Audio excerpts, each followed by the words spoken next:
Let's say that we have a week here in the city and people could, create buildings from their thoughts. What city would you see? It would be a bad soup. Not all thoughts are nice thoughts. Not all ideas are good ideas. Exactly. But it's actually happening in a way. So this is the guitar that I made Okay. when I was young, when I was in high school. Nice. How I made this. Okay. I didn't sleep for a week, and this is the result of it. But normally what I see, people don't want to take responsibility. If you just are facilitator, can AI do this? To some degree, strangely, yes. I will just jump out from the topic, right? Just don't jump from the chair, but you can just jump. Maybe, right? Yeah. Our consciousness is actually a super algorithm, right? And these are actually hard questions of science. What is consciousness, you know? Let me frame it in a correct way. Maybe you do it in the incorrect way and then you correct yourself. It doesn't matter, you know? Yeah. For me, earning money should be a character building thing. I have this exercise that I do. Okay. What would I do if I had a lot of money, like millions?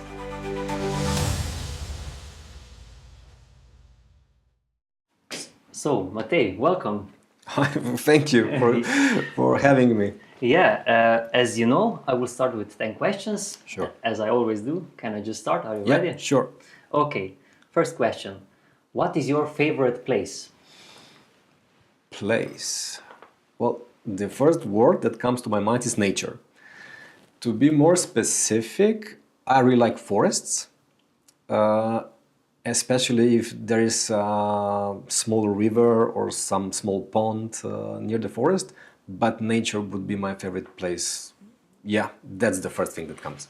What place makes you uncomfortable? Too crowded, too noisy, where I feel that people are disconnected somehow with themselves, and that I feel some, let's say, potential aggressive energy, passive aggressive, or just, like somebody is speeding in the shopping mall, or just like being stressed. I'm like, not my place to be. I don't want to be here. What turns you on creatively, spiritually, or emotionally? Wow.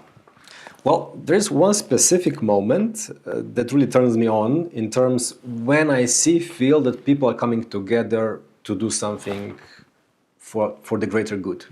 So let's say if I see a team competing together and they have they are shouting, they are competing, or I see workers doing something very aligned, or I see that somebody says something and then they're like, yeah, I'm so with you on this idea. So whenever I feel people standing together for the greater cause, I'm just like, that's it. This is what I want. Nice, nice. What turns you off? Smart ass people who are just like, telling you, who are you, what should you do? They're just like being, really smart about everything. I'm just like, this turns me off. So like to such degree, I feel disgust. I'm just like, yeah, whatever. And I normally get some reaction because I'm like, I don't want to spend time with you. I don't want to talk to you. And you are just bullshitting and telling me something. I should know who am I. I'm like, no, not my cup of tea. Yeah. Okay. What sound or noise do you love?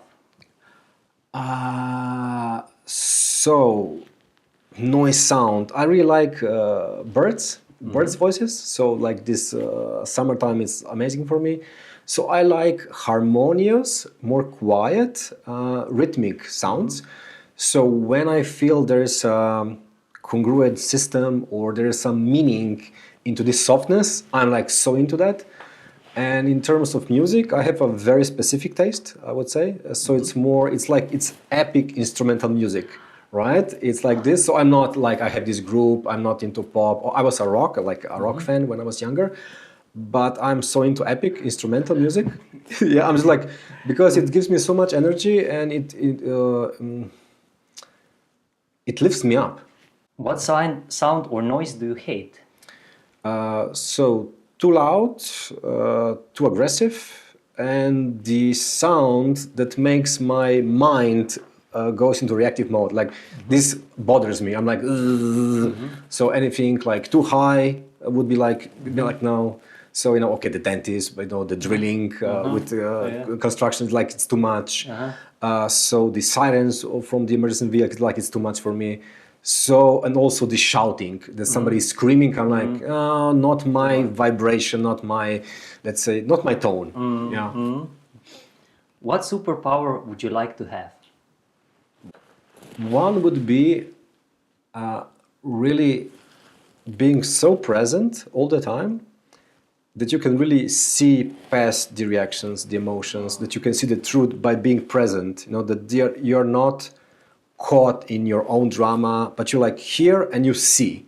So it would be this presence plus I see you for who you are, behind, beneath, and I see through all the levels, and I see life as it is. This would be the superpower. Yeah. What do you fear losing the most? Two levels. One is losing anything connected to my family.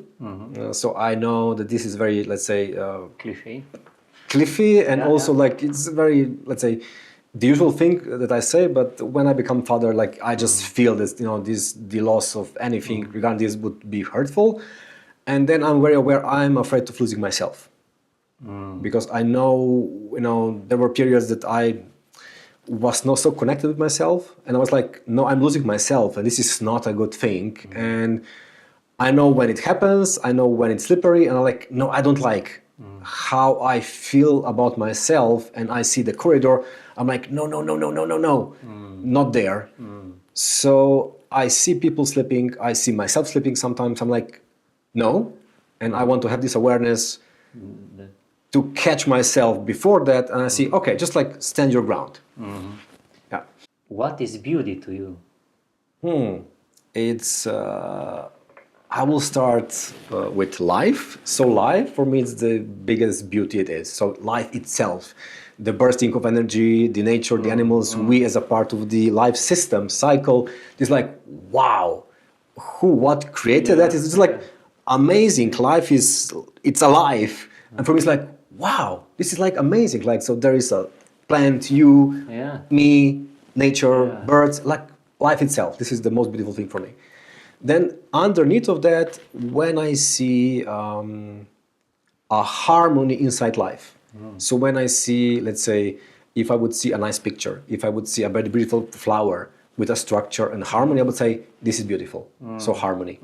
So finally, Matej, if heaven exists, what would you like to hear God say when you arrive at the pearly gates? Pearly gates. Well, I guess what would really feel good would be that some entity would say, this was a life well spent. You did good. So your life was well spent, and you supported life as it is. Yeah, nice. These are the 10 questions. Okay. I like many of them, actually.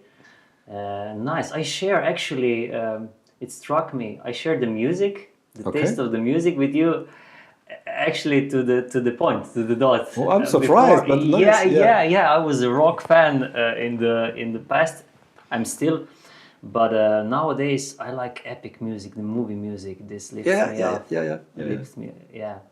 You are so a diverse person, as I see. Maybe tell me what actually you do, because I was struggling with putting you in some kind of frame. Yeah. I will start from a simplest frame, right? So what I do professionally. My titles are that I am a trainer, a facilitator, and a coach. Underneath the, let's say, context of learning designer. So what I actually do, a team, a group or a company approaches me and they say, we have this specific problem. Then I say, okay, explain me the problem. So about team conflicts, team dynamics, leadership, communication, psychological safety. And then I design a specific, let's say, training for them that we go together through.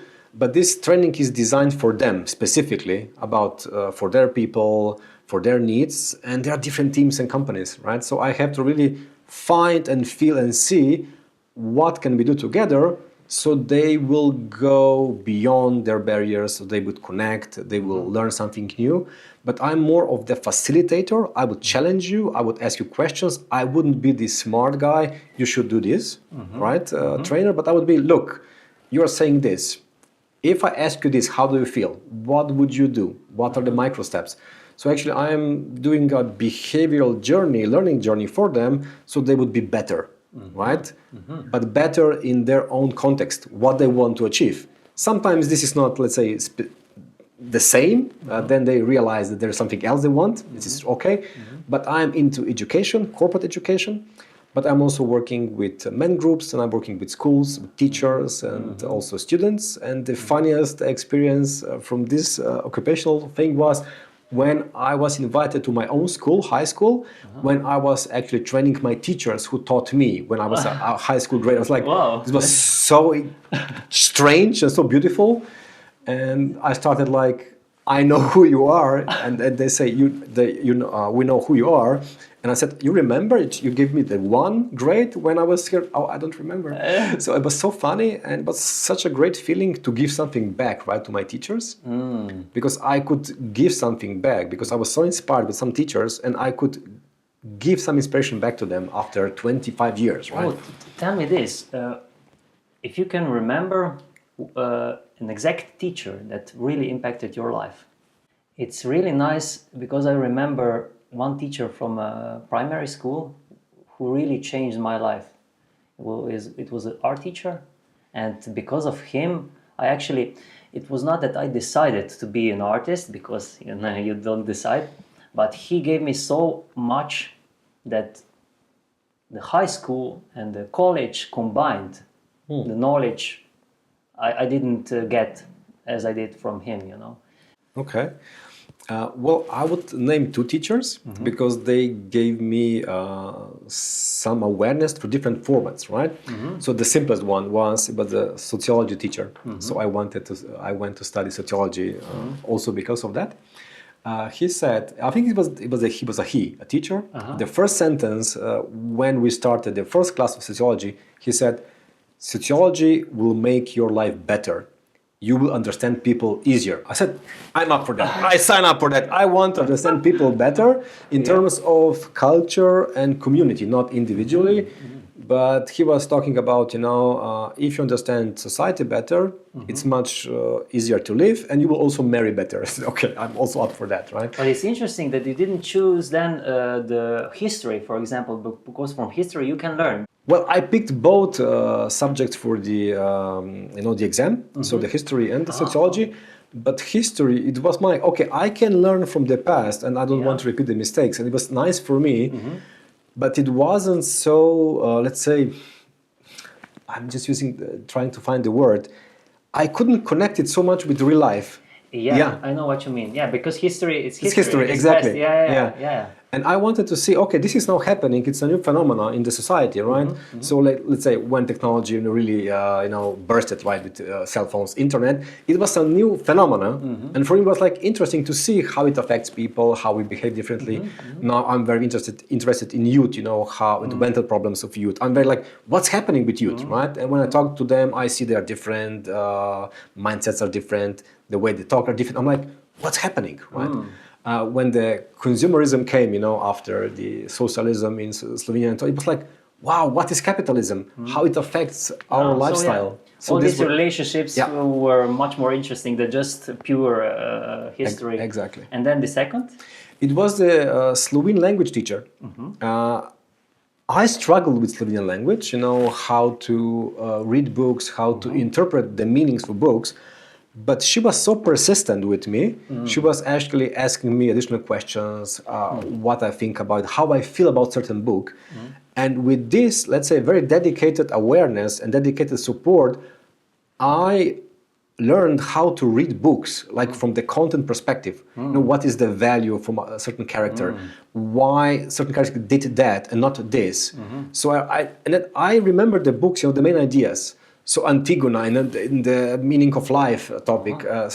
All these stories about the Second World War, that they're not just two opposite sides, but also the enemy has feelings. Right? I'm like, wow, there is so much depth in books. And I'm really thankful. She gave you that actually. So yeah, she encouraged me to really read between the lines, read deeper, and also by being her, she really loved literally. Right? She loved reading books, and she was like explaining how she sees and feels about the books. And I was like, all right, there is content, right, in those books. Not these are not fairy tales, but it's like you can learn about life from the books. I'm like, yeah, I got it. So this was very influential for me. Yeah, that's actually nice to hear. Actually, I think it doesn't matter what. Okay, one is that it must resonate with you. So it probably did in the sphere of sociology and relations. It must resonate with your passion. But then the teacher must love their profession. Otherwise, it's not. Probably it wouldn't work. True. That's interesting. And what was your case? You also said the art teacher. Yeah. What happened? Yeah, this is why I'm saying it, because he really embodied the art. He was not, just taught. He really did. He was an artist actually, and a good pedagogue. So we did a lot of diverse stuff in 2 years. As I said, we went with so much materials, and we did so much. And to that high level, because he was really into it, he was good at it, and I can remember so many tasks and so many situations that actually till today they give me like chills. Really, I'm really grateful because from the start, as we know, if you have this uplifting when you're young, then it's really nice that you can then have steps to follow on. I just feel this is so important to emphasize that we or somebody embodies something. Your art teacher, my Slovene teacher, because I can still feel today the energy that I felt as a young boy, right? Because I still can see her in this energy, and this gave me like this context how I should also work, right, in my own work. So when I work as a learning designer or a trainer, right, I try to really embody the need of the, let's say, of the employees, and then I walk back and forth in the room, and I'm thinking and trying to feel what is the problem. So I try to embody the problem and the topic, and I'm like trying to feel how should I address this so you would hear me. So you said you try to embody it. Yep. How does this work? Well, I'm speaking for myself, right? Yeah. So I try to, in a way, visualize myself in the situation with people on the training or at the event. And I'm thinking, when I'm saying this sentence, right, I'm trying to, in the future, try to figure out how this feels for you. What will the energy be like if I approach it like this? And normally, when I can visualize that, I know that I embodied it. Because I know, okay, it feels true to me. So this will happen, this is happening. And I can feel the image and the feelings in my body. So this is happening. Then I know I can deliver this, right? Wow. This really struck me because, we talked about earlier. Yeah. I have the same mode of being, but I'm just working with materials.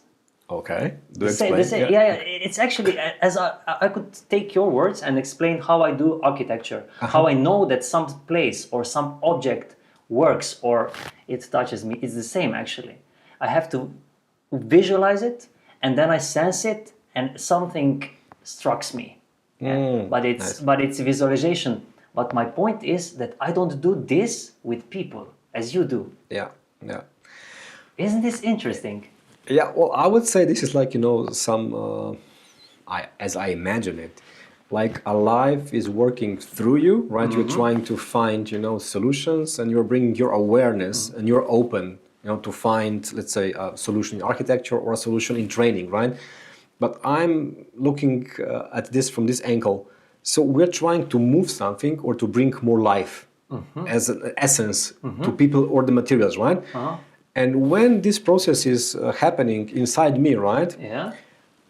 In a way, as life would be happening, life is looking for a solution for this problem, but I'm just trying to open the doors, right? By opening to set the stage. Right? Yes, so that if I may poke you a bit, that's the reason why it struck me, because when you said I tried to open the door, and then you're describing that life just goes through. Yeah.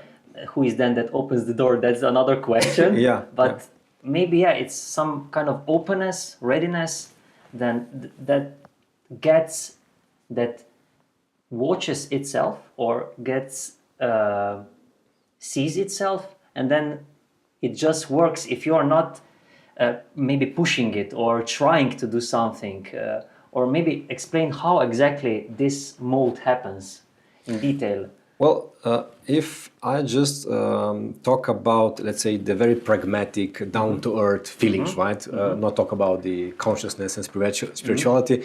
I just know when I'm ready for the training.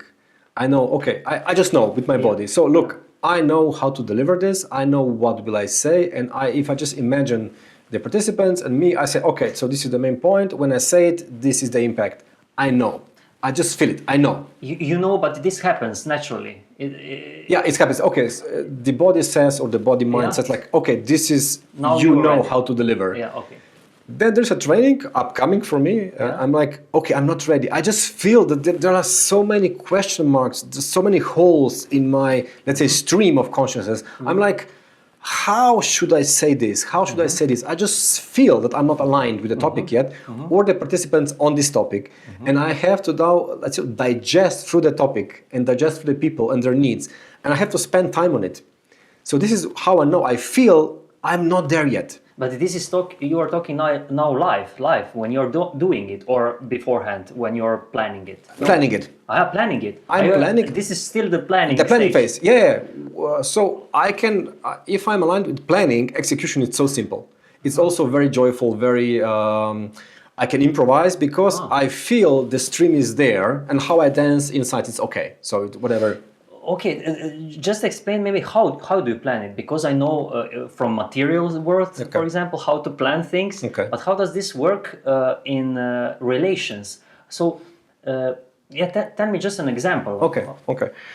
So let's say the upcoming workshop is on coaching. That's right. So coaching skills for leaders. And I feel that this group needs to really hear, I feel, right? That they have to focus on the goal, right? On the goal. What is the goal of a certain communication?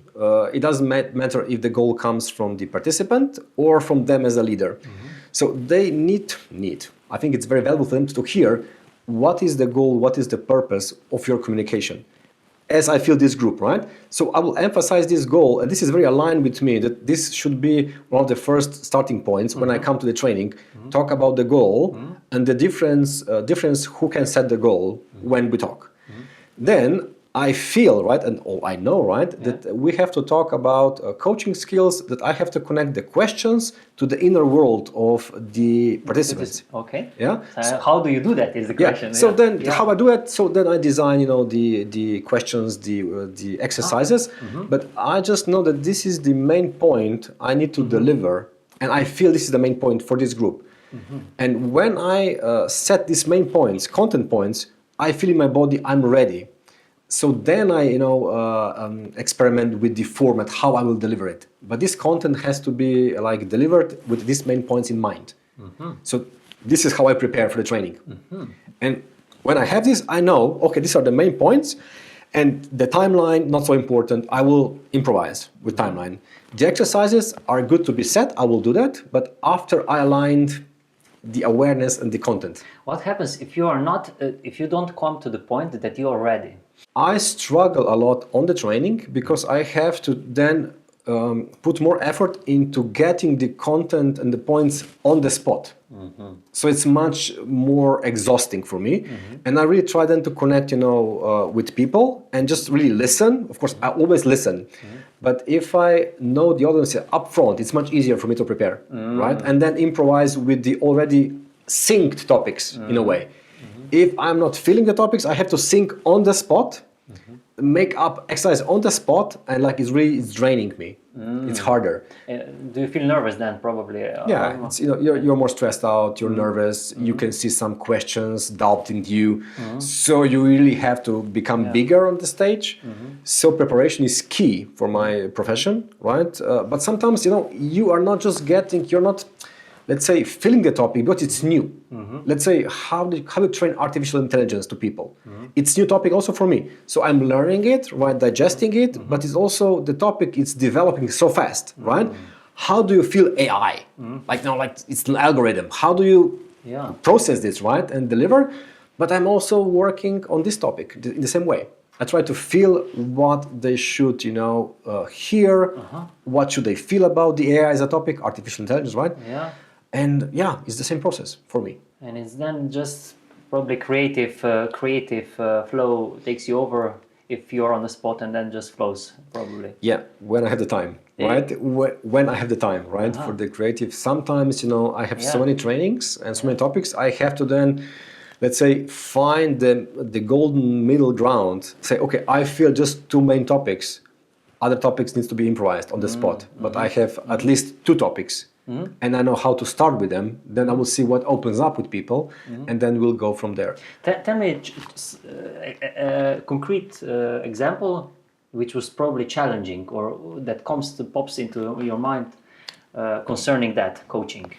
So let me just think about the last trainings. Yes, so I was abroad for one big corporation, and I am explaining, the 3 circles of influence, right? So like in theory, you have 3 circles. So one is, there are some things you cannot influence or impact. They're out of your, let's say, power to influence them. It can be processes in the company, maybe salary, or, you are not in the position to impact it, right?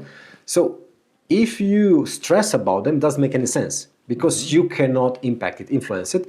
So it would be much better to accept it, right? So this is outer circle. Yeah. The middle circle is that you have a certain influence towards people you work with. So your co-workers, family members, you cannot change people, but you can influence them by being a good example, how you talk with them. So this is, let's say, a medium impact that you have. Then you have the inner circle, which is you. And how you react, how you interpret things, how you talk, it's totally in your control if you're aware of it, right? Then I explained that to people, and they said, well, we disagree, right? In our corporation, right? So there is nothing we can do. Right? So this is the normal. As it happens, It happens, right? What do you do then? Okay. Then I said, look, but there are find couple of cases where you can at least, impact a small thing in your workday.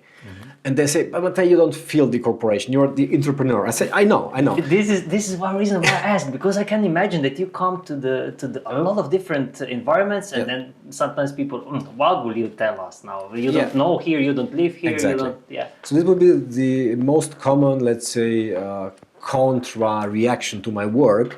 They say, you're not here, you don't know.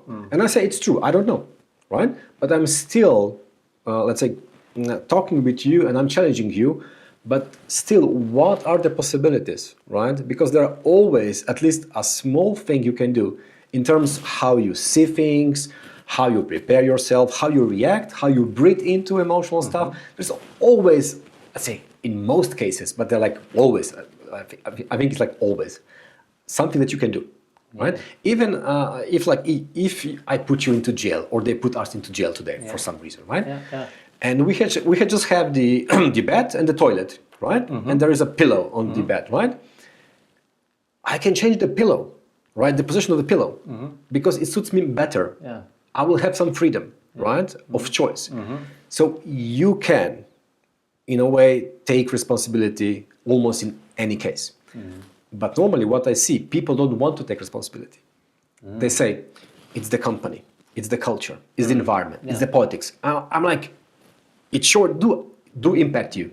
It does impact you. I'm aware. And who do I want to be in this system, right? What do I want to do? So you're always challenging them, actually putting the mirror in front of them. What is your reaction to anything that happens, to the environment, to the politics? This is, if I'm... I'm actually poking and challenging people who you are and what would you like to do because you want to do it. Even if you want to quit the job, it's still an option, right? okay, what if can you maybe recall the resistance, the stronger, the cases that that you were in, and there was strong resistance to that? Yeah. What happens then? Well, they say... Then you just go home or No. They say, Matej, we disagree. And I say, okay, it's fine to disagree. Fine. I accept your point of view, and I'm just sharing mine, right, from my subjective experience. Sometimes I use subjective professional experience, right? And then what happens? I'm just being with them in the conversation. I'm just not backing off. I'm just talking with them, not like I don't want to prove my point, and I'm just inviting them.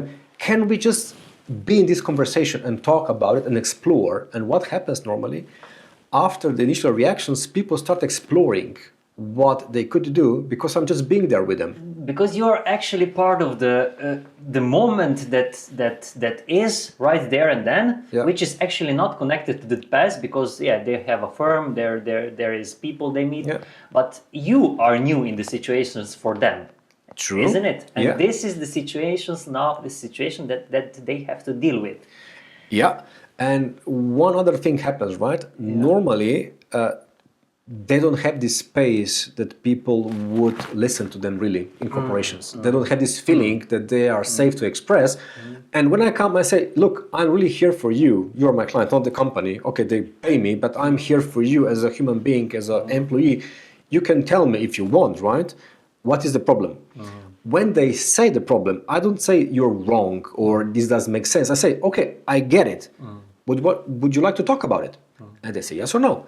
And I'm with them in the topic, and they are there exploring themselves what they could do. And I think this is the powerful moment they get. Somebody's listening for me. Somebody is not, telling me that I'm wrong because I'm feeling that, and I'm just being with them, holding the same space. We call it, right?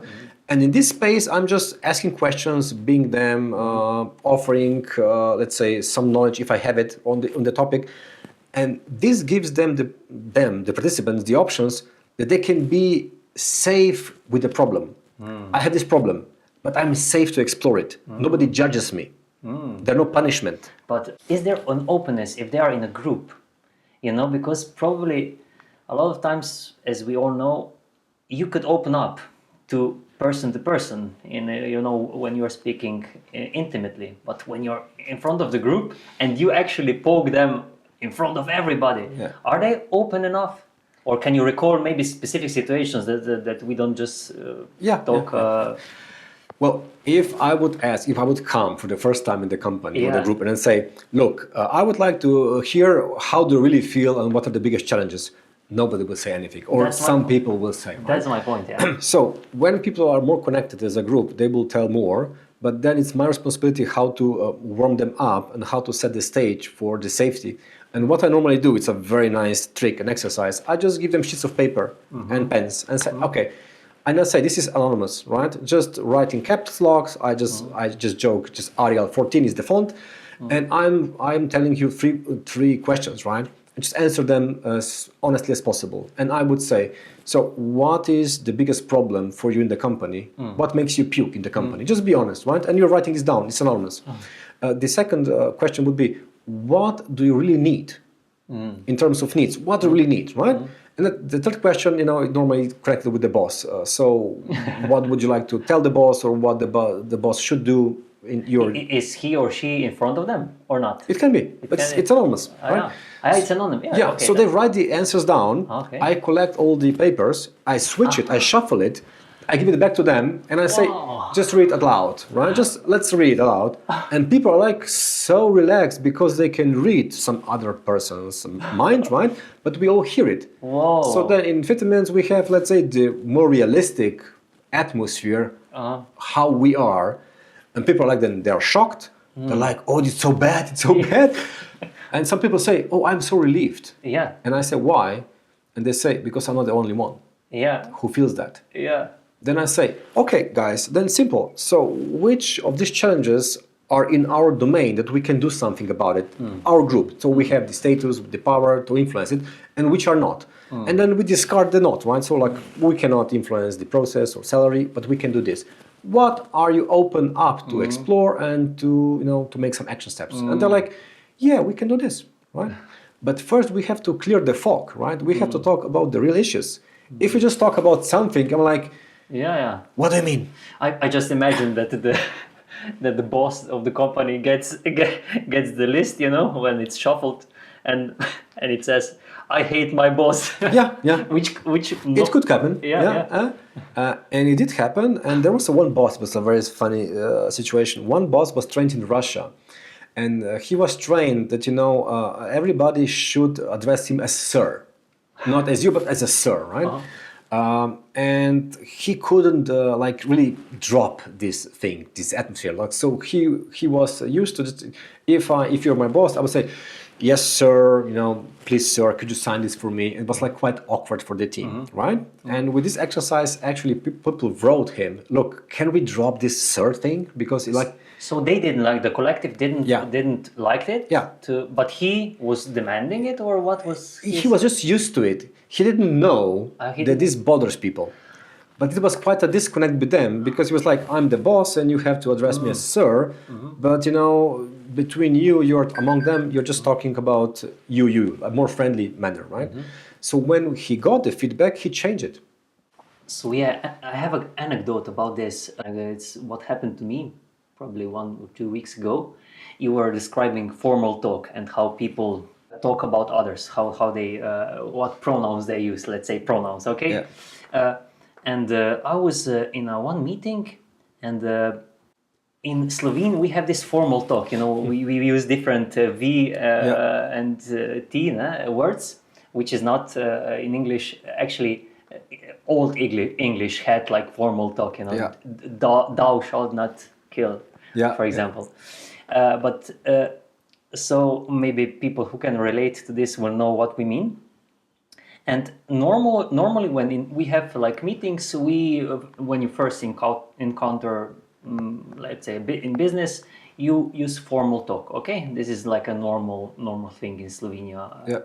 And I did this. Okay, but then when I am explaining some technical aspects, I switched to informal. I started talking very informal. What will you do? What will we do? And then this person beside the relative said in the middle of the meeting, "Wow, this is so disrespectful. You are titling him in an informal way." And I was like, it shocked me, because I wasn't ready for it. But the point is that later I was thinking about it, because if you use informal talk, it can be felt as it's disrespectful, okay? But I thought it wasn't disrespectful. I wasn't disrespectful because it was about the energy. Yeah. I'm respecting you. It's just a matter of flow, So it doesn't matter how I talk. And concerning that, I just wrote email 3 days ago to the very important person, okay, who I met. And I wanted to invite him to some meeting. And I was writing it, and I was writing informally, that in informal talk. And this was rare, I normally don't do this. And I recalled that situation, and I said, no, I'm not gonna use formal talk. I should, because of the norms, but I won't, because I feel I deeply respect that person, and I sense that we are gonna meet in that sphere, and she will understand it. And it was a switch, in my head, because normally we have these social norms and so on, and it was so shocking to me to notice that, because we are so used to. And I totally get it. For me, how I heard your situation with this, being disrespectful, that you went into your field and you felt connected with the person and with the work, and it's natural for you to use informal language because you're playing, you're working. You don't want to be polite and artificial because we are here. That's it. But this person beside me didn't understand, because she was not technologically or not a technician, let's say. But I just. And one thing what struck me is that we do this with kids. Kids don't mind. They just talk. They are natural in it. And I just fell into a flow, and that's the reason, as you said. I was just using informal talk, and it was not disrespectful. Actually, it was more respectful. More respectful. Yeah. It was more natural. It was more life talk, life language.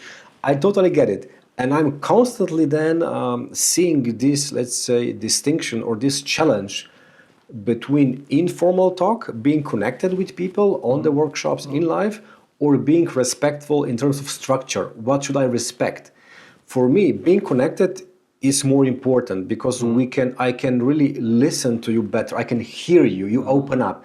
I can support you easier. But still, some people say they're uncomfortable with that. They want to have more structure and more distance. I'm like, okay. So I'm always in life, privately and professionally, trying to find the position that would suit you. Should I be more distant because you're feeling more safe, or can I come closer? And you decide distance, right? So I have to just hear you out to see what works for you. I see that being more connected, it has stronger results in terms of psychology, personal change. But this can be safe enough, and it's opening for me the long-term possibilities, that I maintain here, I stay with you, and I'm open for the future. Also good, right? And shuffling and finding the proper way, it's, we are all looking for this, right? Yeah, all the time, actually, This is how we, I mean, we are doing it right now, actually. We know each other from the past, and Interesting. Yeah. Sometimes for me it's quite challenging to describe what I do, right? But when people see me, like, in the workshop, they know how you're doing that. Yeah. So when you see me, you see, okay, because what trainings have become, from my perspective, they are becoming an interaction, a very powerful one. It's a learning interaction. Because, with so much knowledge around now, with the internet and AI, so we all have the access.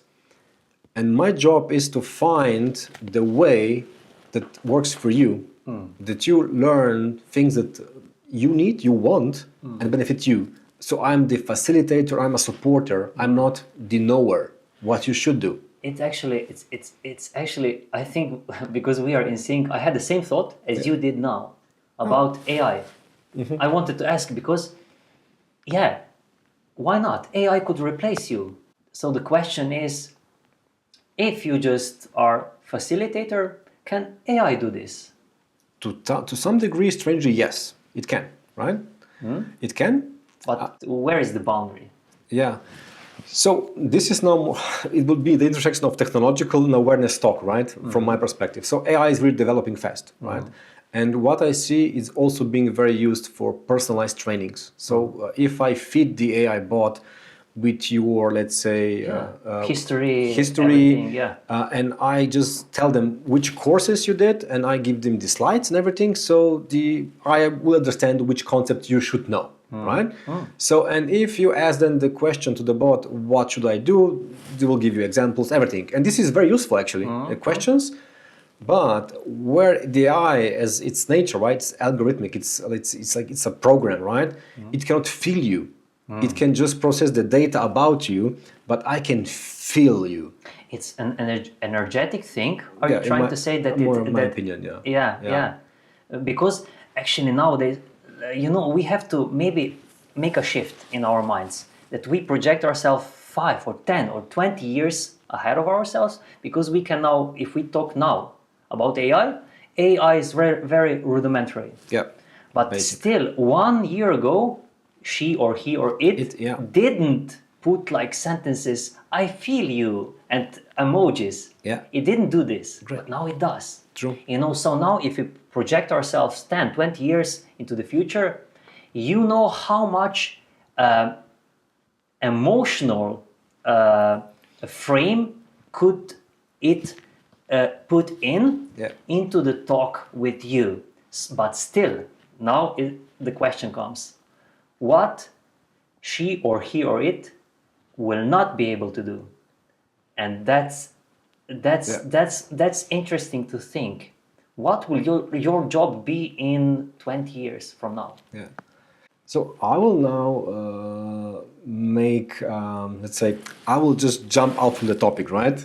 Because just do. Right? Just don't jump from the chair, but you can just jump. So wow, this is like a huge topic for me because I really am curious about what will happen in the future regarding the AI and people, right? So more different topics are opening up for me. One is, are we living in a simulation, right? This is one topic. I'm just placing the topics, right? One is, can AI actually help us to, let's say, save a different behaviors or patterns differently in our minds? And I will explain what I mean. And then another one is about the self-awareness of the AI, what is possible. Right? Okay, let me start with the second topic, right? So a friend of mine invited me to a company which is really working on a very edgy topic, and this is how the AI can help you change, behaviorally speaking, right? Forefront of AI. Forefront of AI. So it's happening already, right? The idea is very simple. So when you see a prompt in AI, so you enter a prompt, right? You get a response. If you enter a better prompt, you get a better response. It's quite simple, right? So if you compare prompting, right? It's just like being let's say in a big language model. It's as similar as you have your, let's say, patterns in your mind. So you have a certain prompt in your head all the time. I'm this, I'm this, I'm this. So it's a prompt, in a way. You could compare it, right? And what you're saying to yourself also delivers in your behavior, in your thinking. Like a patterns. Patterns. Patterns, yes. Patterns of behavior. Patterns of behaviors. So in a way, you have this monologue in your head, right? So let's call it prompt, right? How about we sit you on the chair and we talk about your prompt, your beliefs, right? And you tell me, okay, these are my beliefs, and we examine it with some surveys, and we then have a list of your beliefs. We try to optimize it in two ways. You optimize it with a psychologist, which self-talk would be better, but we also put it in the AI, what it would suggest. You should talk about yourself, right? And the AI is quite good. Actually, nowadays, it is. When you ask for advice, it actually gives you quite nice feedbacks and So let's say we now find the optimized versions of your prompts, your beliefs, right? That it would help you more. The only question is how we insert it back to your mind. That's the only question, right? And this is being explored now. How you could override your prompts or your beliefs with the help from the AI. Wow, this is now really future topic, which we probably all like. Let's maybe frame it a bit. We can do this as we do now, as we do in talks, in psychology. You have a prompt, you have a let's say pattern. Okay, it's written down, and you learn it, you change it. That's one way. That's a very rudimentary way. Okay. Let's now envision how this would work in the future. Okay, we can see within a Neuralink or something how it could be inserted, but what would be the way that you would change your beliefs, these prompts, in the future, let's say? Well, I know, just imagine it, right? So in the future, I'm sure that the Neuralink and stuff, they will experiment with making the connection between the brain and the AI. I'm sure this is happening already, right? So what are the consequences of this, in terms of mental, psychological, physical health? I have no idea. Because for me, this opens the question of consciousness. Who are we as a human being? So this is like, can you connect two different systems, right? Together, are they connectable? So I guess we are going to this direction. So on the educational level, I think that we will get very personalized trainings, which will really be very effective, because the bot will know, what you struggle with, and they will provide a customized solution, right? But this is also just surface level. On this deeper level, I'm now just thinking, if we crack the code, or when we will crack the code, right? What is the universe? What is the consciousness? Maybe, right? Our consciousness is actually a super algorithm, right?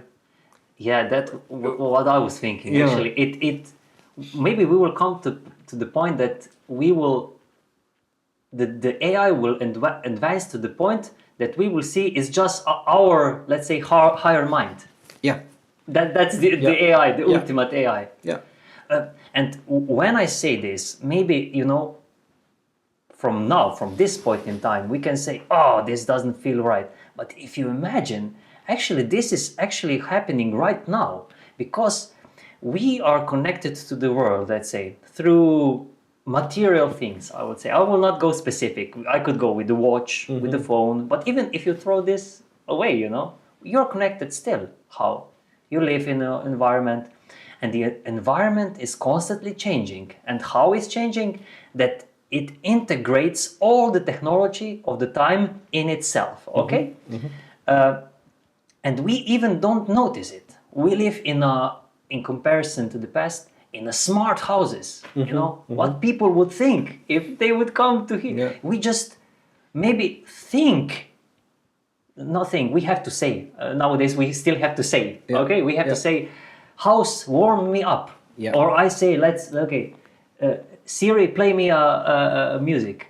And it plays the music. You know how odd we will look to the people 100 or 200 years ago. Weirdos. We would be like, you are like a robot to us. You are just manipulating with the stuff. And this is today. Yeah, this is today. Now let's imagine, or we can just, this is an imagination, how this will be in 10. Because it's exponential. 10 years ago, 20 years ago. It's exponential. It's crazy.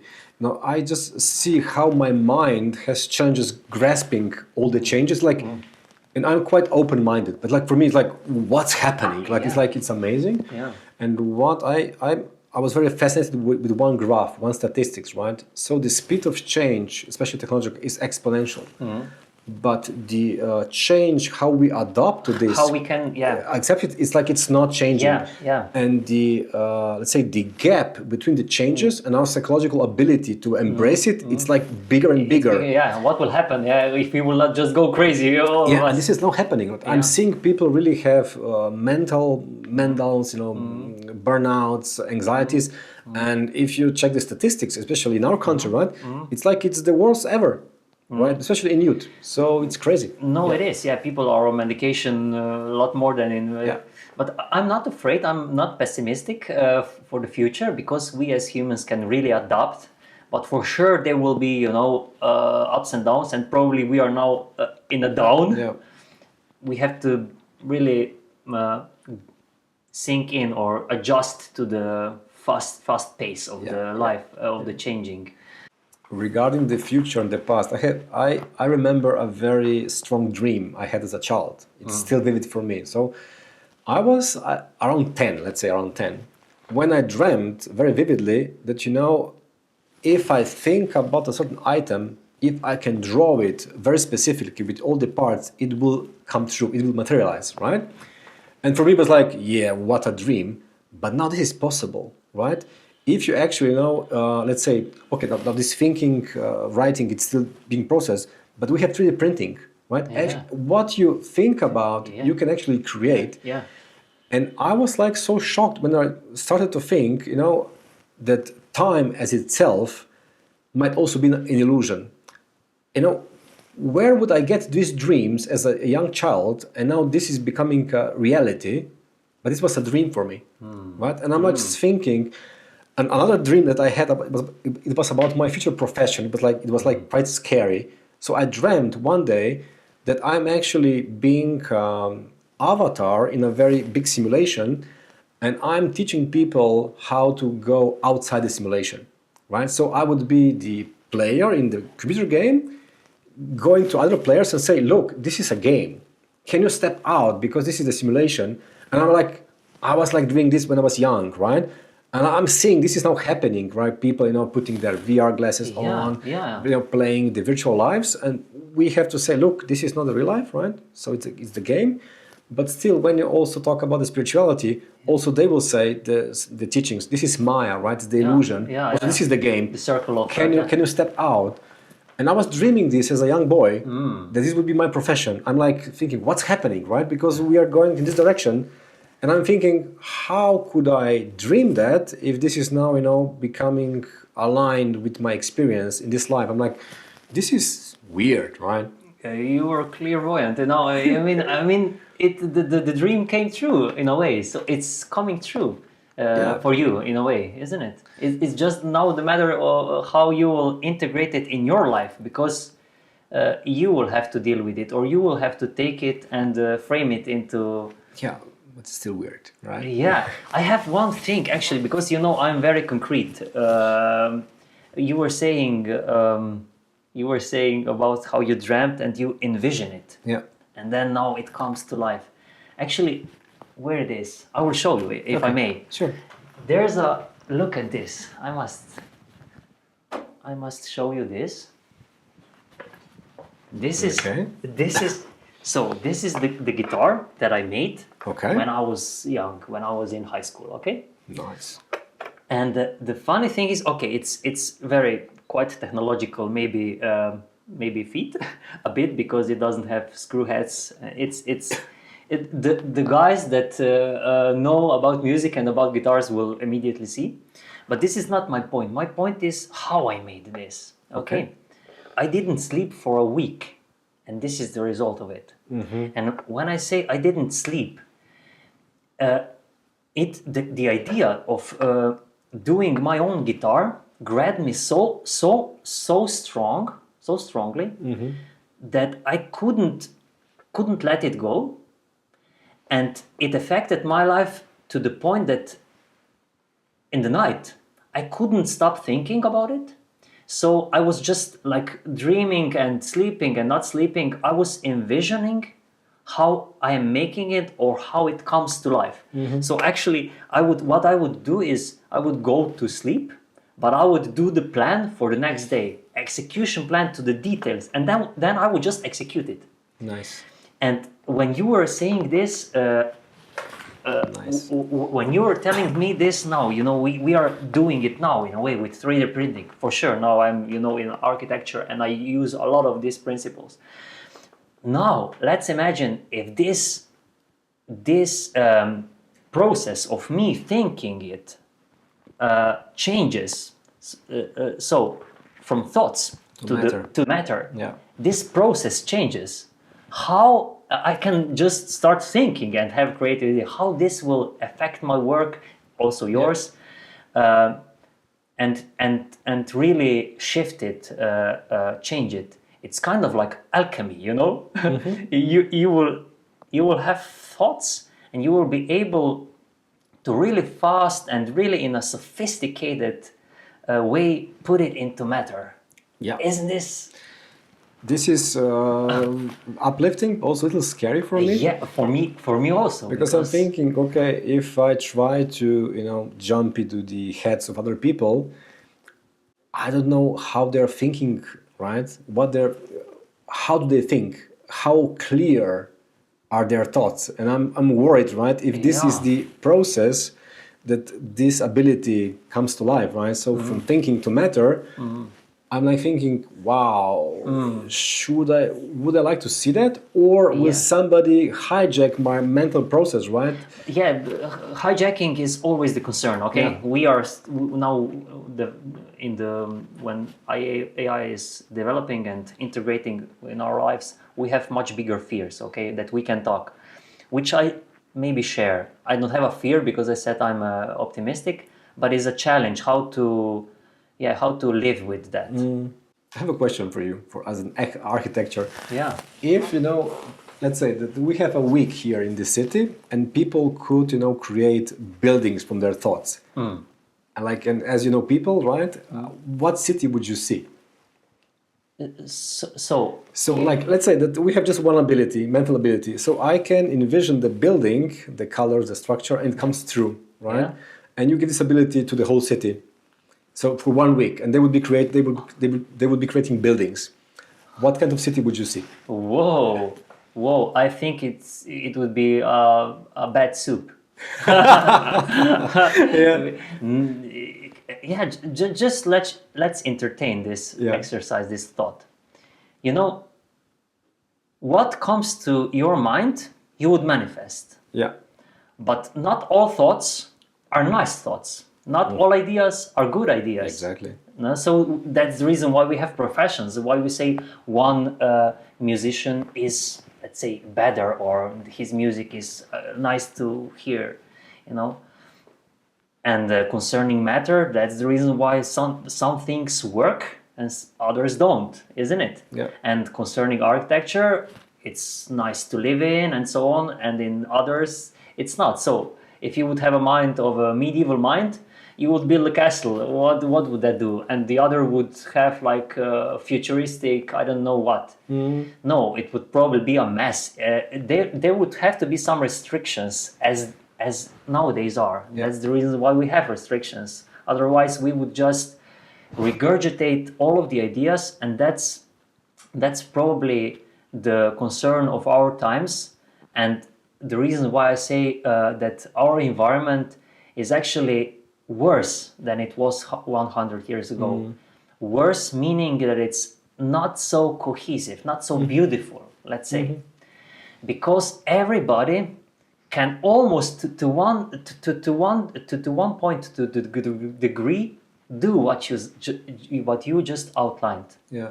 Because the ability to have resources, to have the access to the materials is so much greater than in the past, you know. In the past, normal common man would just do the house. How would he do it? From the ground, from the local materials. Now he can use red facade, he can do stainless steel railings on the building that is in the rural environment, and completely, you know, diminishes the harmony of the place. And we can already see this. Actually, it was a mind exercise or the thought of yours, but it's actually happening in a way. Now, if you put it to extreme, that's the reason why I said it would be bad soup, which I wouldn't like to digest. I agree. And I'm thinking, you know, this is now the question: how much power you give to people, and how responsible we behave when we get the power, right? And for me, this is also then the question of which social order is better. How, you know, how to work with groups of people. This can be countries, can be groups, can be companies, but we are all impacting each other, right? So we are all in the same soup. So how to make it a good soup for everybody, right? With greater power, comes great responsibility. So this is our time. Actually, it's been the case from the ages, you know, because we are evolving. So, but now we are in a specific maybe situation because we live in a democracy, which is maybe it gives maybe in a way much more power to the people. Let's say this because people could argue with that notion if we really live in a democracy. But you know, free speech, democracy, and this modern modes of managing the society give us really great access to a lot of power in a way. And how to deal with that power, that is the challenge of our times, for sure. And for sure on a personal level. So we don't just go like, you know, we don't stretch it out. We can, between us, we can see already, you know, we already struggle. How we deal, how we talk. One dilemma that I always have as a sociologist, right, is how to make a society a better place, right? And if I think in two directions, right, process-wise, so let's establish a structure, a process, or let's enforce certain rules, right, especially with technology, so it's a more technocratic AI orientation, right, society, or we say, let's bring peace and love and harmony, more the hippie style, right, so let's embrace, let's hug, right. I don't know what works better, how to connect them, right, because I know society, so let's say people make very, let's say, communities that they emphasize relationship, community, but they are not so successful in impacting the broader society. So they are just living, you know, like 200 people by themselves. They're isolated. I'm like eco villages. I've really studied a lot because of the architecture, the different modes of being regarding also a dwelling. Let's say dwelling. regarding also architecture and society. Yeah, but these are now like bubbles in our society. Yes. But your point is how broader. Yeah, can you make the big bubble? Because I'm seeing it has limitations, right? So technology here is, let's say, a possible widespread solution, but still it has some limitations, right? Because I see in my work, when you're more connected, it's better, right? Like people to people, and we are social creatures, right?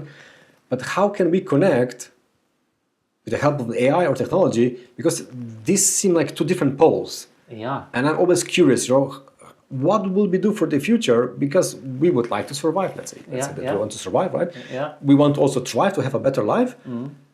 What is the solution? Or like these two points are just too simplistic equation, and with a different equation, which is much more smarter and more wise. Yeah. Because I see people are going for the technocratic solution, right? Technology will save us. Yeah. I'm like, yeah, it looks promising to some degree, but also if we lose the relationship, the person, the people, right? I guess we're not winning. Yeah, if you outlined now two modes, let's say, and let's name them, it's technological mode and natural, let's say. Okay. And that's how this plays out. And we can still see that if you go too much to one direction, you're not in, let's say, harmony in today's world. If you go too much into the natural world and you start living in the woods, you start doing things really rudimentary. I won't use electricity. I won't do that. I won't use phones and so on. You go really down that road. What happens is that you are very disconnected from the normal bubble or the common mode, which is all over the place. But the other hand is you go technology, which is very compelling. It frees you in a way. It's like a drug, and you can already sense it's like in the universe, if two things intertwine and meddle, somehow they have to come together, and they will probably in a way. Or the other dies, or they clash and they merge into something new.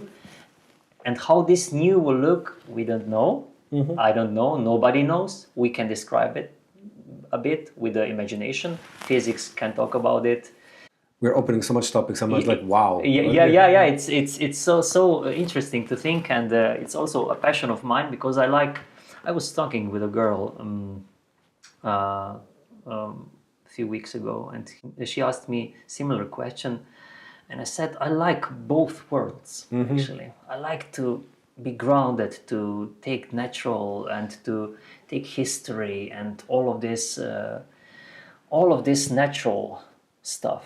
But then I also like the technology, the vision, and I was very concrete. I like to make architecture, which is very deep, rudimentary, and very connected to harmonious and so on materials. But what? I use AI. I want to use it. That's the reason why I showed you the guitar. Because now I would do it much faster. Because of the technology supports me. For me, this can be quite overwhelming to think, about the future, in which direction. Then what I learned about myself throughout the years, what helps me to really ground myself, that I'm more peaceful with myself, is that I focus on myself as a small dot in this ocean, right? And I do my best to be as, let's say, aligned with myself and structured with myself. So I try to be the best human being as possible and bring some harmony to the bigger system just by being the example of a good microsystem, right? So when I talk with people, I also see being a good microsystem really helps, to bring some value to the big system, regardless of the direction that we're going. So if I'm troubled, oh my God, what will happen? What should I do? I say, how about, I see my 24 hours per day to be as harmonious and as healthy, as vital, and as smart as possible, and people can get something from this. So I went in a microcosmos to be more at peace with myself, not the bigger picture anymore. My question is regarding this: how do you do this? And now we were talking let's say about profession and relationships in the business and so on. I want to maybe ask you about how do you do this in the family? How are you being in a way that that serves this big bubble, let's say, okay? Yeah, yeah. So the family. Yeah. Always when I think about it and when I try to make something better, in a way I come to the same answer. So I think it's in a way also the answer the spiritual, let's say, traditions are giving, being present in the moment, right, as a mindful presence. What I see that when I'm present with my daughter, with my wife, and I'm just being really observant what's happening, I can really react, or also, let's say, or act, not react, act from this moment. And normally this is a very beautiful act. It's a more wiser choice, more wiser behavior for me, because I'm being here and I'm catching myself what would be, or I'm choosing what would be the more, say, supportive behavior. And I'm also seeing, how I spend my day. If I'm very focused and aware how I spend, how I wake up, what I eat, how I work out, what I think, this is very beautiful. As this microcosmos would be as a small flower, just blossoming throughout the day. Yeah. And they're like, when people see it, like, wow, that's a beautiful flower. And they see what a great day you have, and you are radiating that. So in a way, I'm now, even I have this broader sociologistic mind, right?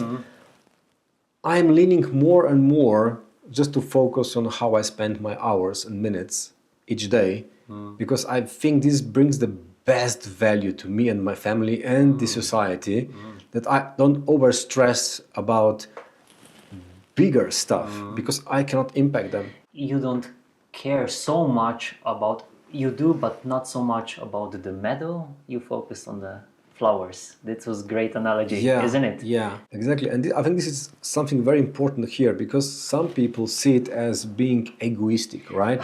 Right? So you just take care of yourselves. Yeah. I think it's not about that. It's about when you are being present, right? You can see what are the best actions also for other people. Yeah. Like right now, I'm quite busy of collaborating with our kindergarten about, let's say, the food, how do we change it, right, for the better, right? This is a very community-oriented goal, right? It's not like it's about me. I think it's about being present, and then you can really feel the dynamics of the society or the family or community, and then you act according to it, right? So this is really important for me to say it for myself and also others. Being present is not being egoistic, it's just being present, right? Then you know how to really blossom throughout the day. We entertained this with Peter Lyson. Yeah. The same thing, this selfishness. Yeah. And I was poking him, and I told him, he was saying the same as you did now. Yeah. And I told him, you are a very selfish person. And he said, yes, I am. Okay. we were just joking a bit, but let's maybe tackle a concrete concept. And if I may throw it out, maybe also in the two modes. So, partnership versus parenthood. How do you tackle those two things? Yeah. Because, and if I may, maybe frame it a bit, for me, it was very interesting to see this. With my partner, I was, 2 decades we were together, and it was very harmonious and smooth. And then when a child entered our life, when I became a father, it actually tipped on the head everything what we knew. And this was, in a way, very interesting, maybe scary at sometimes to feel, but also exciting to see how these two modes intertwine and how they change and how different actually they are, So let me just ask you this. So partnership versus parenthood. Yeah. I like it that you made a distinction, right? Because of different topics and different, let's say, fields. And it helps me to also see it as different fields. So being a father to my daughter, her needs are actually, let's say, the top priority for me, right? She's a child, right? So she needs our parenting support. So when, let's say, a child has a problem and a wife has a problem, the child comes first because it's small, right? Doesn't have these skills, right? And then it's a clash, isn't it? It's a clash, if you're just in a partnership. Yeah. But I'm thinking, this is the family system, right? So I would support the child first if the needs are really essential, right? And people will argue, but you have to put your own mask on before the. I know. We did this with Peter, but I know. This is cliche. But let's go deeper, maybe, or let's be specific. Yeah. So my very realistic and honest, let's say, priority would be daughter, wife, me. Right? Would be very realistic. I'm being very honest. Of course, I will sleep, I will work out. But when it comes to the needs, right? I would support them first unless I don't have the energy. When I have energy, right, it's easy. When I don't have, then I regenerate first. Then I do this stuff, right? But normally I try to maintain my levels of energy so I can be a supportive father and a partner. Yeah. Because what I see, right? If I don't bring the support energy, then we have many disputes. So the wife will have a struggle, daughter and me will have a struggle. So, but if I'm present and I support the daughter, right, with boundaries and with love, she just blossoms, right? Yeah. And also wife, she needs or she prefers to have support in terms, let me have my own freedom, let me, work, let me manifest, let me create. And if I support her, she's happier. And I just heard a very nice saying that really resonated with me. You cannot make somebody happy. You can help them that they're happy for themselves, right? And then they bring the happiness to the relationship. So if I can support my wife that she's happy on her own, right? But I'm not doing stuff for her. I'm just providing space that she does it for herself. She's more happy. Okay, the daughter is a different story, but I try to also provide the safe environment for the daughter. She can explore how to be happy, right? That I'm not buying stuff or giving stuff to be happy, that she's happy, but she's exploring ways to be happy. And here the question comes, how do we do this as parents? Because in the past, there were different modes of how men were fathers and partners, isn't it? Yeah. And we all know about absent fatherhood and so on in the past. What is the modern man, let's say? Okay. How is he or how he could be? Let's entertain both. Okay. Yeah. Okay. Yeah. So what I see, especially with men groups and people coming to men groups, right? It's a supportive circle environment. So many men, most of men, we are quite disconnected to ability to feel and to just be with the feelings, right? So we tend to escape the feelings. And this is the natural mechanism. You tend to escape the unpleasant feelings, right? So, and the problem is because you're escaping, you're building these coping mechanisms. You entertain yourself with something else, or video games, or pornography, or alcohol, or you do extreme sports, or you just read a lot because you cannot be with your feelings, right? So I think here we are. And then when men say, but I'm the bread breeder, I have to be calm, I'm strong, I always say, but how can you be strong if you don't exercise, if you don't practice? You have to go through emotional baggage, right? To really be calm because you processed it, you regulated it. If you don't do it, right, you're just talking to be calm, or you are just being stiff and or cranked up because you're not being relaxed and calm, right? And then you are more aggressive, more reactive towards the spouses, etc. Right? So I think this is a great big problem because we were not socialized and raised like this. That this is okay to feel. We are actually getting the message, or we got the message. It's not okay to feel because you're weak. Boys don't cry, right? And then we don't have the ability to cope with that. So we have two minuses. So the modern man, or our father, for my sake, it's an example of somebody who feels, expresses, but also processes the emotions by himself. This is very important, by himself. I don't want to process my anger with my daughter. I want to process it myself. I can talk what I did, that she learns, right? but I don't want to actually necessarily process everything with my wife. I want to process something myself, but I want to process it, and then I'm a better version of myself. So for me, a father is actually a person who's actually working on the physical, emotional, also, let's say, mental level, right?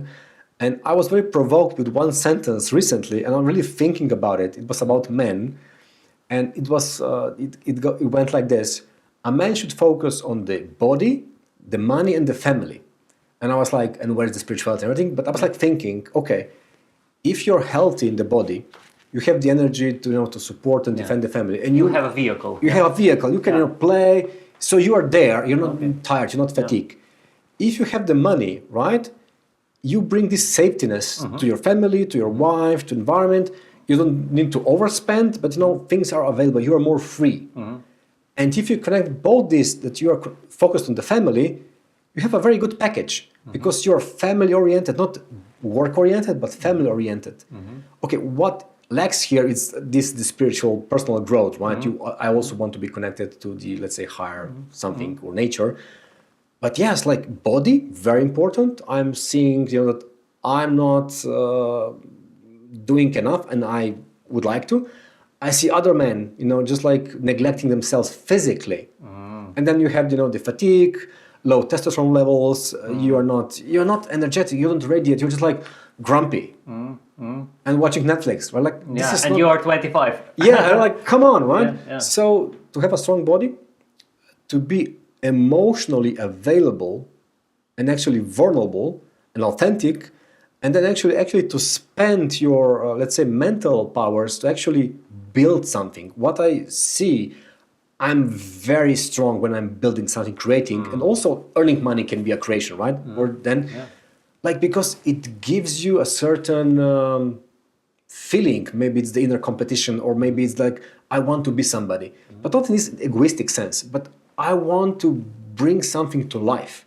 So for me, masculine energy is energy which penetrates, it creates, right? Okay, we say the feminine creates life, of course, but in terms of materials, I want to create a company. I want to create a better and a partner for my family.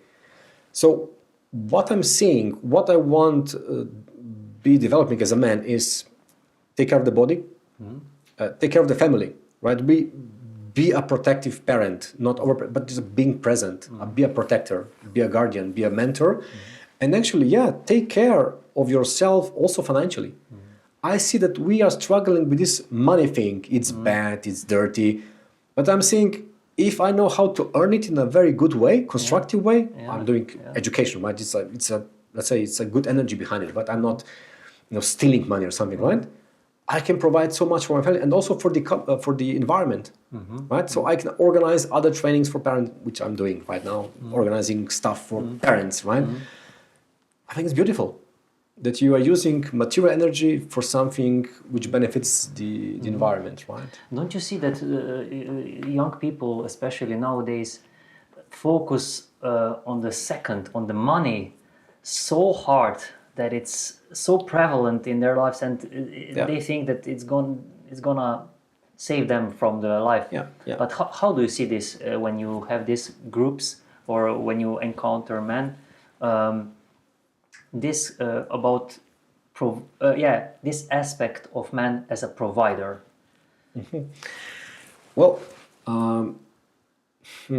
let me frame it in a correct way, because this can sound in so many different ways, right? Maybe you do it in the incorrect way and then you correct yourself. It doesn't matter, you just throw it out. Got it. Yeah. Well, normally it feels very good for a man that can provide, right, some sort of energy for the family. It can be finances or other support. What I wouldn't agree with that this is a must for a man. It doesn't need to be. I know some couples where the woman, right, brings more money and they're fine with that, like no problem, right?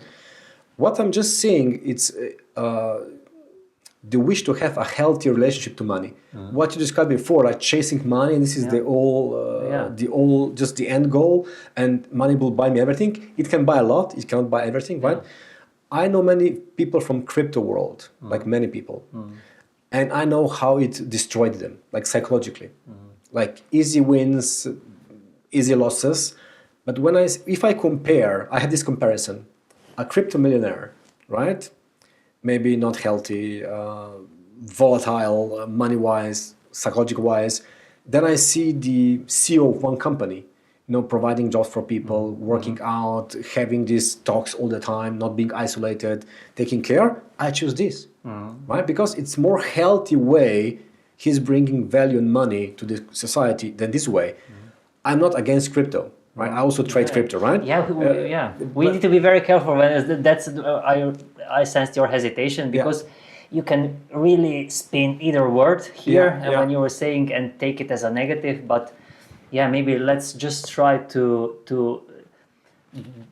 take in that energy that you were trying to communicate. For me, earning money should be a character building thing. So if I earn money, it has to make me a better human being. This is very important for me. So what I'm doing, earning salary, whatever I'm doing, and this is making me a better person, this is the right thing for me. And I would like to be a provider in this sense. So I'm smart enough to make projects and I do it in a very optimized way. But I don't want to overwork myself. I don't want to be lazy. So my work should, build my character and my strength and my resilience and my body. I'm up for that. Yeah, that's the reason why I framed it intentionally, not around money, because focus is on the money, but abundance, let's say, can come in such a different modes. And as you outlined, the man that works, that creates the factory or provides or does something, just the doing in the world, and let's forget about specific thing, money, is what makes abundance, because abundance can come in a very different modes. And focusing on something, on maybe doing too much emphasis on the money, which is nice, which again we have to do, but focusing it too much energy on it can block you from the other abundance that can come, because you can get a lot. Maybe actually it's interesting that in life a lot of things happen not because of the money, and you get you can get either relationships or maybe business opportunities, and you don't have money, but then money uplifts you, helps you. I have this exercise that I do a lot of times. What would I do if I had a lot of money, like millions? What would I do now? How would I behave? How would I change now? And surprisingly, what the answer is, that I wouldn't change as much as I thought I would. Why? Because the money not necessarily helps me to be creative. So that money earning should be connected to character building, so that you are not chasing money just for the money, but you are doing something that strengthens you as a man or as a personality or as a being. Of course, something you like, right? So it's not I want to be rich, because we are talking that having more money does not necessarily bring you more value in life. So again, it comes to the abundance, isn't it? Which can flow into your life in so many different ways. And we shouldn't restrict ourselves just to focusing on money. If this is the main thing you want to do, maybe this is the main thing, okay? But I had a lot of situations in my life when not having money was actually a beneficial thing to be in, if I knew how to take it positively, Then, as I said, creative inspiration came because of that, actually. Yeah, that's an interesting thing. It is. I know both. So when I was lacking money, I was actually challenged to find different solution, was beneficial. But also when I have enough money, or really a lot of money, it's subjective, right? I am more calm and at peace, and I'm also more creative, because I'm not stressing about money, because okay, so we have enough now, what should I do? It's also very nice field to be in, And I'm seeing, like with people, when they or we have money challenges, we are not so natural. The flow is like it's not there. Yeah. And what I would like to see in the society is that people would have really enough money, because I see how they are different when they have enough money. And this was also like, I think, would be a huge social revolution, right? This is one famous comedian said actually the same thing what you just mentioned is, I would like for people to have all the money they want, so they would see that this doesn't make them happy. Yeah. And then what? And then what? Exactly. Now I remember one. It was an anecdote. Yeah, Alan Watts, a philosopher, used to say, it was a let's say mind game or example. He was saying, okay, if you have a button in front of you, and this button, a red button, grants you any wish, what would you do? And you can press how many times you want, and you would do. What would you do? You would press. I want a car. I want a house. Okay, few surface wishes. Okay, then you would press more.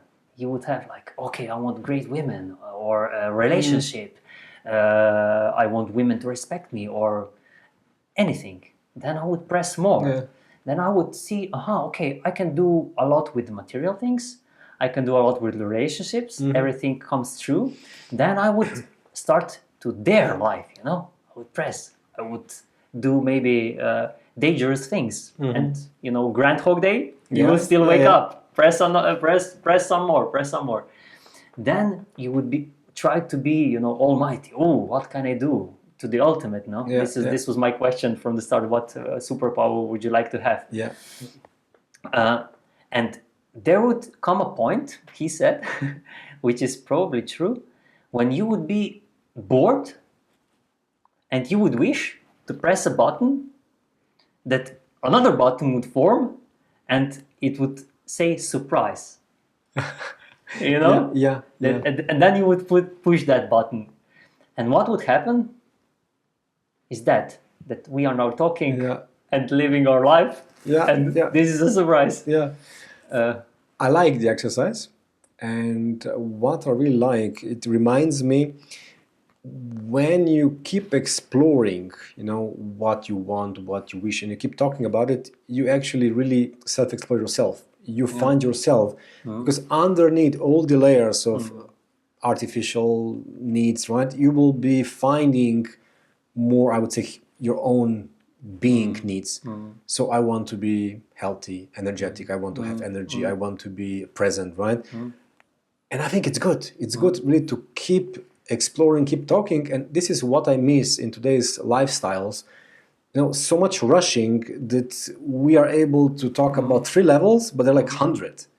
So how can we be engaged in conversations or explorations, and how can we help each other, that we really go, to the core of our beings? This is what I would like to see more of. And this reminds me on this. That was it. So if I imagine myself pushing a button, right, I think that soon I would come to the bottom. I want to be more alive. I want to have more energy. I want to be alive because I would like to explore and feel the world. It would really be, what is my energy like? How can I really have the capacity to really observe what's happening, right? Yeah, that was your superpower. I remember which was really interesting how you framed it. That you would like actually, and say it again actually, because it was very specific way how you put it. It was like, I would like to be really capable to be present, right, in every possible wind situation, to observe life. So to be calm and present, to be able then to see what's behind all the, let's say, the barriers, the comments, the social challenges, just to be so present that you vividly see through life. And like, wow, what a superpower, because you was really sick. Some people could throw this as a venting, let's say, or as a philosophizing. But if we come back, we started with AI and the future. And these are actually hard questions of science. What is consciousness? True. Scientists ask about those things on a daily basis. And what I really like, the science is now more open, right? I see also more humble in terms of consciousness. And they say, well, we don't really know, right? So I think it wasn't that case before. They said, okay, it's the human activity, right? Brain activity, and this is what it is. Now they're more open. Also, I'm hearing, the near-death experience are more being explored and researched, right? So the whole idea of higher consciousness is being more present. Also, the quantum physics is more open to a lot of stuff. And what is fascinating to me, right? That, sometimes when there's a clear sky, I really love to look at the stars. Like, it makes me so humble. I'm thinking, wow, this is so vast, right? This is so big. And we have no idea, right, about it. I'm so we're living this life and this world, and we have no idea what's happening. Like, for real, right? I'm like, isn't this great and fun? That's the surprise button, isn't it? I'm so clueless, and it's good, right? And normally when I feel stressed or I'm challenged with something, I have some problems, I normally go to some castle or some hill, or I look at the sky, because it gives me this broader perspective. I'm so clueless about life, and it's so great. So I call this spiritual humor. It's great, and I don't know what everything is, but it's great, right? So it helps me, right, to not to over exaggerate or over stress about something, because if we talk about presence, right, what it means that you're going from moment to moment, and you sense, you feel, you learn, and you experience life, and that's great. Maybe we should end on that note. Okay. It's really nice that we touched a lot of spectrum, future, AI, relationships, and now at the end, consciousness, hard questions, and so many things to still explore or to wonder about, isn't it? It is. Yeah. Well, what is now opening for me, right, is just the feeling or the thought. What is the meaning for myself, right? From my perspective, but what is the meaning of everything, right? Because we many times talk it's a cosmic dance, so something is happening, right? So we are not alone in the universe, right? So it's a bigger picture of something, right? And I guess this is a very nice thing to explore. What is this all about, excluding me? If I put myself out of the equation, let's say that I'm just observing, seeing is as a Netflix channel, it's live channel, right? And I'm not part of it. And I'll be like looking, I'll say, what's the point of this? So what's happening? This is what I'm left from this conversation, What's this show about? That's it. That's it. That's it. Thank you. Thank you. Yeah. Okay. Mislim da je dobro. Hvala.